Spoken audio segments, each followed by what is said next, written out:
Abuzimi profesional. Kur ne shkojmë te një profesionist i fushave të ndryshme për të kërkuar një konsulencë, një shërbim apo një produkt, dhe ky profesionist shfrytëzon paditurinë tonë në fushë, pasigurinë tonë, vulnerabilitetin, vështirësinë tonë në atë moment dhe gjendjen tonë të rënduar apo të vështirë psikologjike, mendore, shpirtërore, emocionale dhe fizike, duke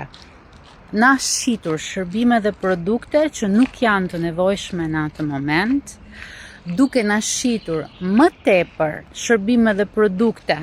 se ajo që kishim akorduar pa na e kërkuar dhe pastaj na kërkon lekët, duke na bërë të ndihemi keq që neve jemi persona të humbur apo pa vlerë nëse nuk e blejmë atë shërbim apo atë produkt të atij personi. Këto janë të gjitha forma abuzimi profesional.